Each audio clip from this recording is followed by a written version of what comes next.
Today is going to be a blast. We've got TikTok stars, parks, places to eat, and much more. Buckle up, because on this episode of Just Next Door, we'll be taking you on a tour of the Philadelphia area, showing some hidden gems you'll definitely want to explore.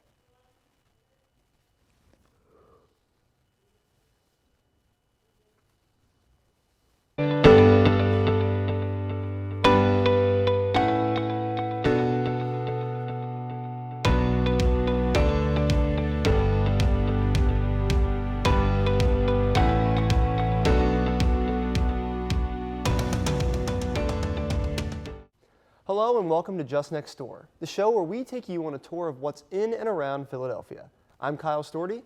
And I'm Carly Zimmerman. We have a lot of interesting places on today's show that you need to check off your list. We have places to live, places to eat, and places to just hang out and have a good time. What more could you need? Let's start off steady and take a walk through Rittenhouse Square Park, where you can sunbathe, gather for a picnic, or even check out some Philly-based artists. Located at the heart of the city of brotherly love is Rittenhouse Square, a vibrant hub for families, dog walkers, and artists alike. Oh, I love this park, and every aspect of it, all times of the year, it's just beautiful from the leaves to this time of the year to springtime when the flowers start to bloom. It's just beautiful. First time I came is because of another artist. She told me to come out here because she was trying to bring all the artists together because she thought it was a good place for us to hang out and make art and, hopefully, inspire other people to purchase. No matter the weather, Rittenhouse Square is an extremely popular place to read and relax, as well as connect with friends. I also like people watching and seeing all the different people walking by. But pretty much everyone walks through Rittenhouse, which I also like to see all of Philadelphia represented. Those paintings are so cool. I might have to make a trip and add to my art collection. Speaking of art, let's take a look at what it takes to be a Philadelphia-based filmmaker. Introducing cinematographer and filmmaker Sienna Berge. What do I do in the film industry? I am usually operating the camera. I also work as a director of photography, and I'm a cinematographer. I set up the shots in movies. I basically create and direct what the visuals are.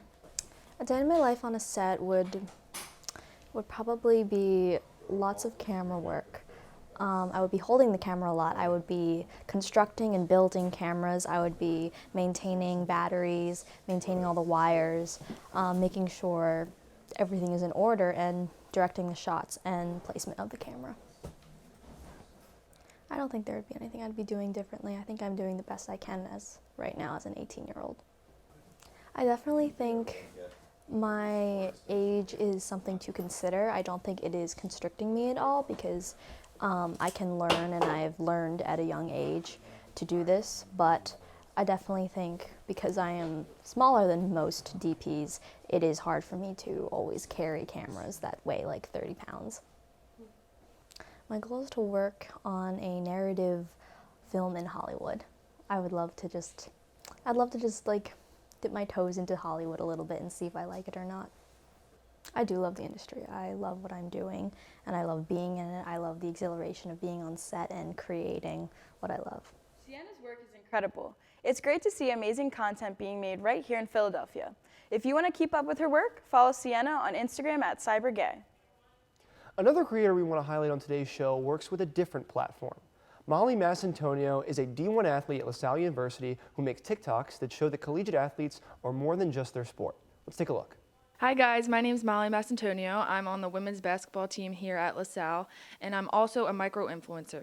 So a lot of my content that I post is to inspire the youth, and a lot of young athletes look up to that, and I post my journey and how, you can have a lot of struggles in your athletic journey and school journey, and that you will get through them, and that's what a lot of my content is. So my journey to become an influencer was kind of to inspire others, especially in my athletic journey. The first half of my content was always like, encouraging people to just do what they love and choose a school that loves you, and, just keep being happy and playing the sport that you love no matter the division. And, hard work does pay off, and that's what a lot of my content has been.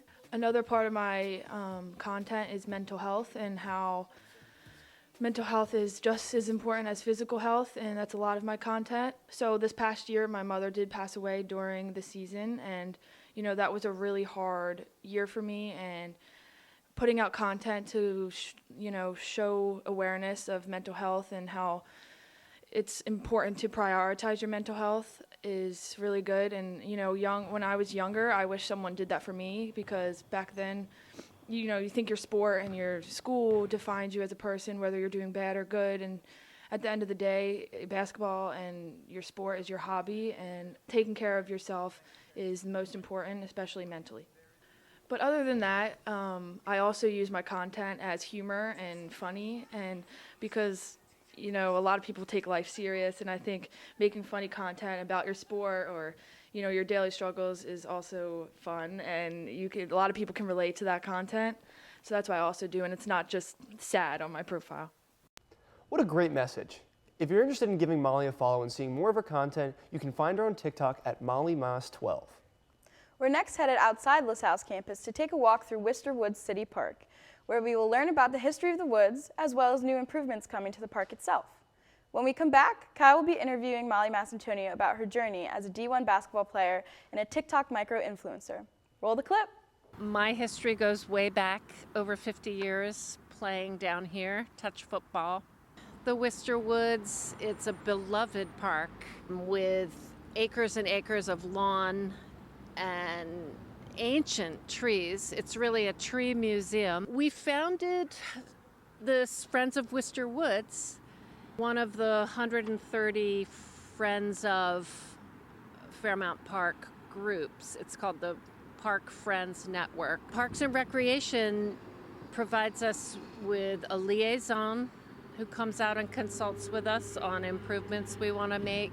We'd like to push the boundaries back a little bit to include an overgrown stage that we found, an old stage, and we'd like to eventually have bands, music up there, maybe theater. We've got tools on loan for our work day. So even when we come, and there are 2 or 3 of us, somebody brings cookies or somebody brings apples or something, so that when you're done, you stop a little early, sit down, have a snack. I mean, what's work without snacks? Most people know nature has great healing powers.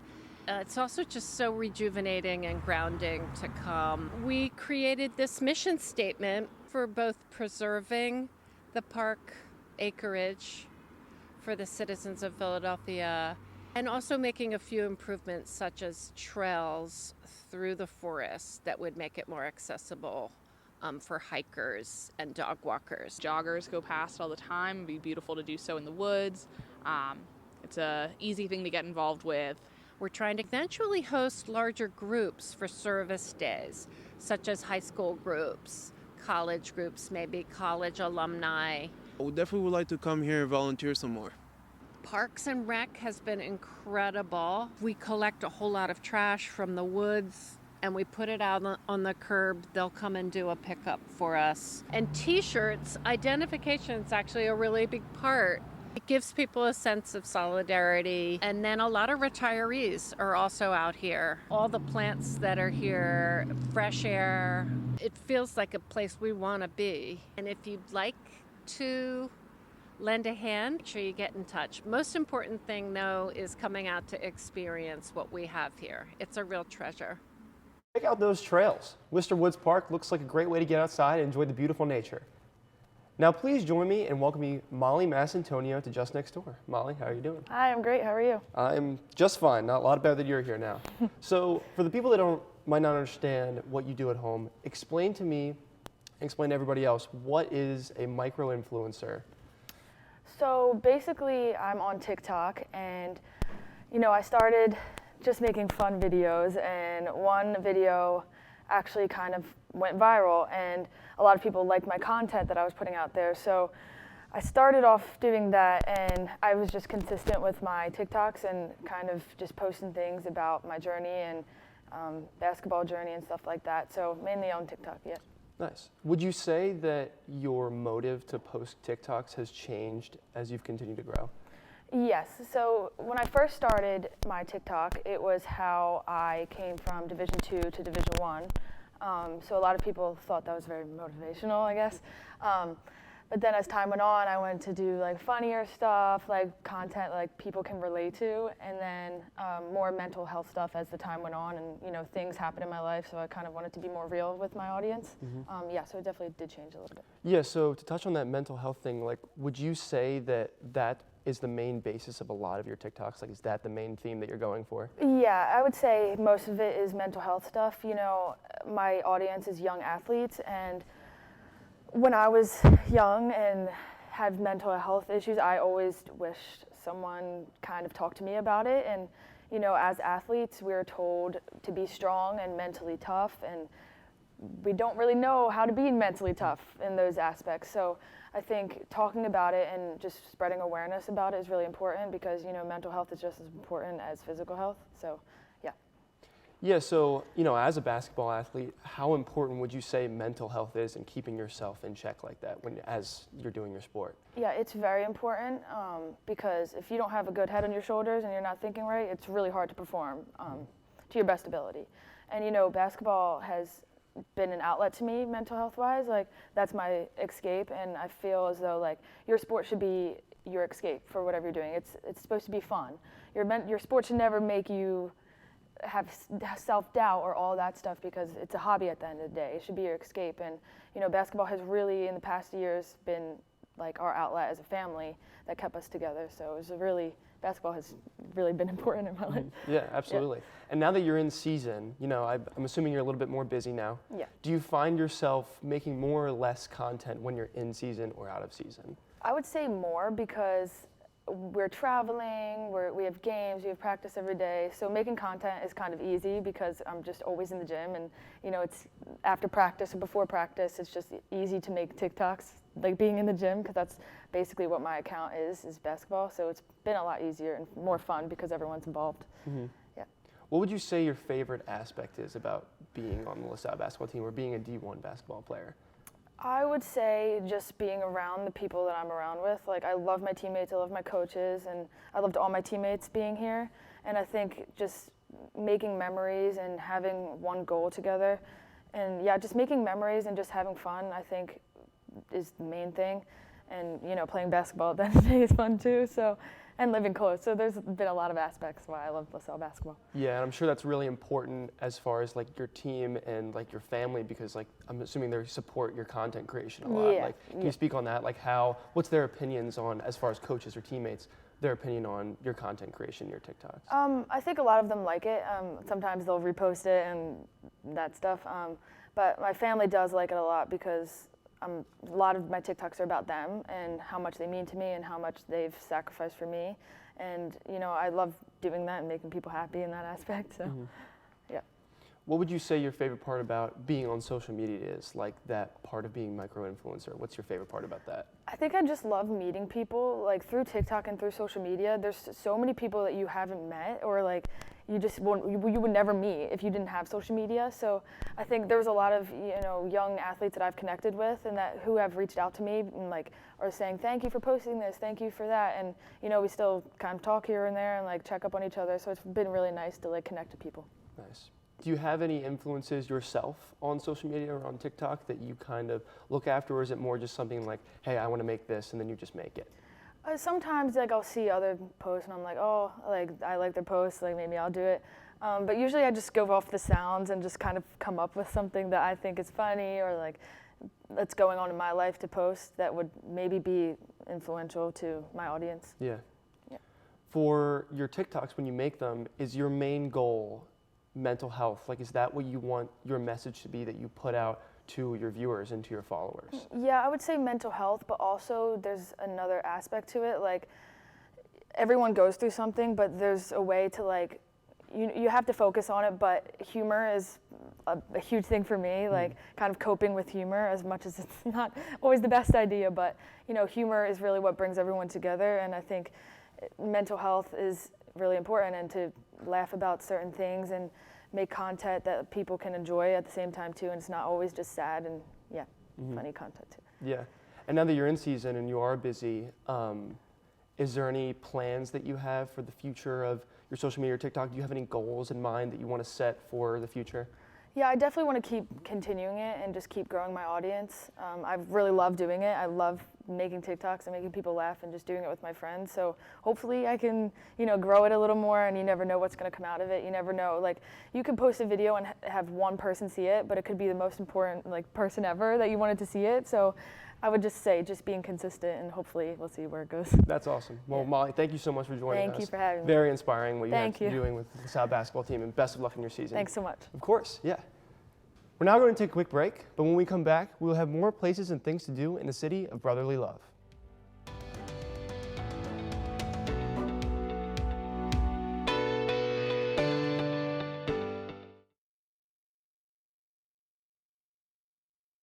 A pain reliever and fever reducer found in hundreds of over-the-counter and prescription medicines. But taking too much or more than one medication containing acetaminophen per day can damage your liver. So always read the label and don't take acetaminophen if you drink 3 or more alcoholic drinks every day. To learn more, visit fda.gov/OTC pain info. A message from the U.S. Department of Health and Human Services Food and Drug Administration.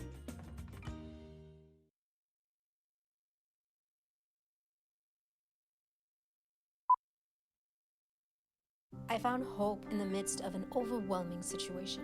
Alcoholism is a disease that can affect any family. Everyone suffers, but there is help and hope at Al-Anon Family Groups. Al-Anon gave me my life back. I'm a better father and husband. Are you in an overwhelming situation because of someone else's drinking? Al-Anon and Alateen can help. Local and virtual meetings are available. Maybe one could work for you. Call 1-866-200-0033 or visit alanon.org/hope. Hey, I'm worried about your parents. We need to show them how to spot phishing emails. Agree, the scammers are out of control. And we need to show them how to use a password manager. Plus, help them add multi-factor authentication. Yes, we use MFA at work and it's great.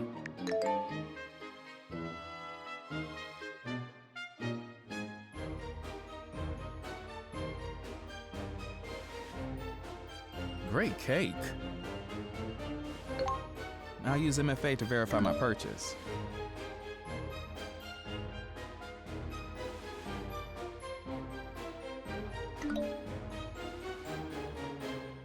Software update? Done. Time to celebrate. For more information on how to keep yourself and those you care about safe online, go to CISA.gov/secure our world.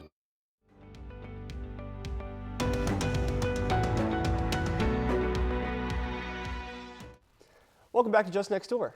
I don't know about you, but I'm sure working up an appetite. This next stop offers cheesesteaks, platters, and deli sandwiches, but specializes in its homemade water-boiled bagels. Let's take a look at Westmont Bagel. This year is our 30th anniversary here at Westmont Bagel. Pop was a stonemason from Italy. He wanted to start a business for his family. He asked me to, investigate a bakery. We wind up doing a bagel bakery here in Westmont, New Jersey. My dad, Nazareno Accione, my mom, Clara Accione, started the business back in 1993, along with my brother, Nat, my sister-in-law, Sue, me, and Pat. We have about 26 different varieties of bagels.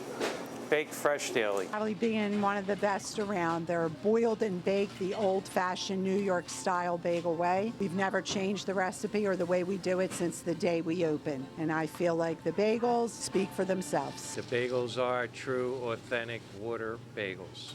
So over the years, we have expanded our menu tremendously. We do a full breakfast and lunch menu. Breakfast sandwiches, we got fresh baked bagels, we got homemade cream cheeses. Everything's made fresh here. You can see on the grill right there. We got home fries on the grill. Croissants, Danish, chocolate-filled croissants, cookies, biscottis, coffees and drinks. We do a lot. Best part is the people and my staff. The best around. They're like our family. Working, serving the customers. Yeah, it's a great feeling and it's a good time here.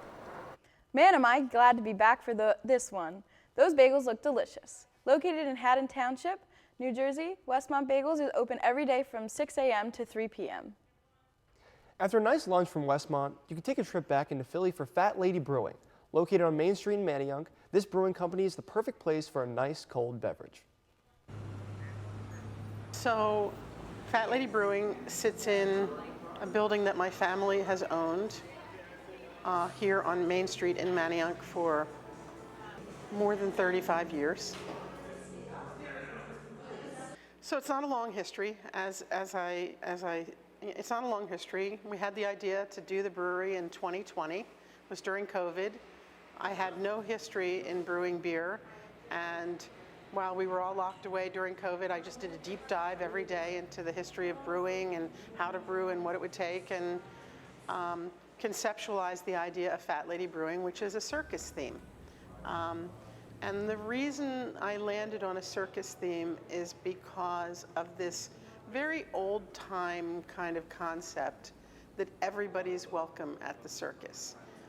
Circuses employ a wide variety of people. They give all different kinds of people with different skills, strong men, fat ladies, aerialists, all kinds of clowns. Everyone can find a home and a place to be at the circus. And that idea for me was a really easy transition to what I would hope Fat Lady Brewing as a tap room could be, which was an all-welcoming, all-inclusive community tap room. And with the number one thing being on acceptance, kindness, welcoming, kind of a larger idea of creating community, creating a comfortable space for all different kinds of people to be together. I explored Fat Lady Brewing Company myself, and it is a great place for you and your friends to go for a night out. Their hours are Monday through Thursday until 10, Friday through Saturday until midnight, and Sunday until 8. Now, if you're looking to finish the night off with a sweet treat, Lou & Oggs might be the perfect spot. Located in Ardmore, Lou & Oggs features specialty ice creams, coffees, and cookies. Let's check it out.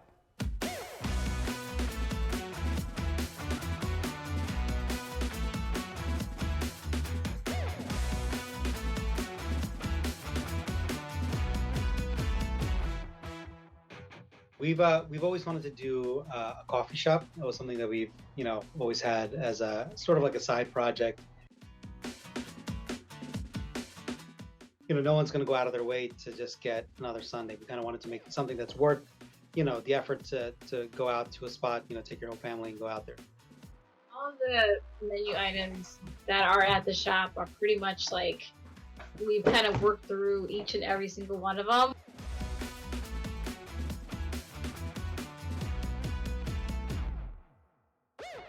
We've wherever we can get a direct one-to-one relationship with someone who's making something, that to us is a lot more valuable than going to like a factory route or getting something delivered to us in that way.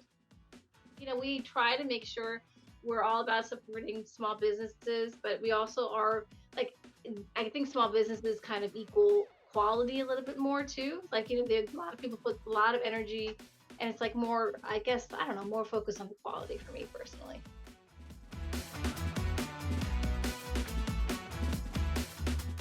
It's ice cream, but the coffee side of it is a pretty big piece of what we're doing as well. So espressos, hot chocolates, hot cocos, chai, all these things are part of what we're building out for our menu. So we want you to come to our shop and actually have an experience. It's like a one-stop shop in a way, like destination for desserts.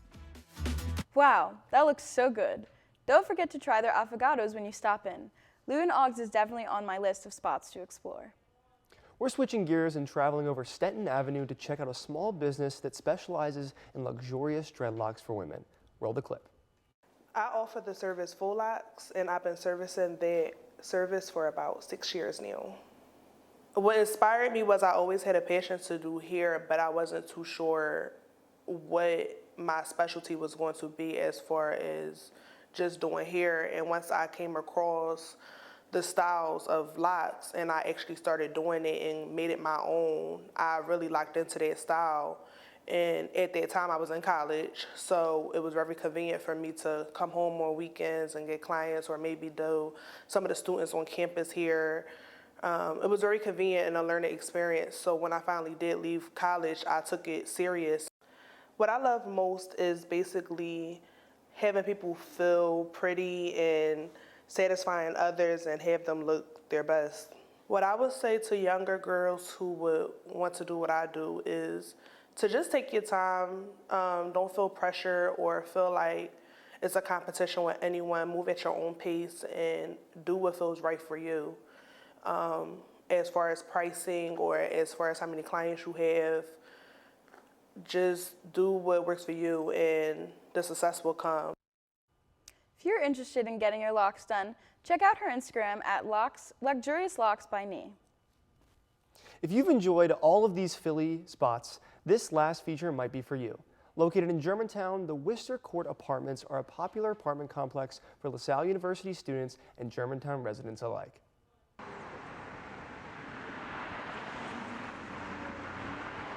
My name's Nicholas Signoretta. This is my second year living in Worcester Apartments. So I've always lived on the 4th floor of this wing of Worcester, and I've moved apartments like just right next door last year, but really great experience. My name is Sarah Grassi. I've been living here for about a year and a couple months. I think it's really nice that people my age live here.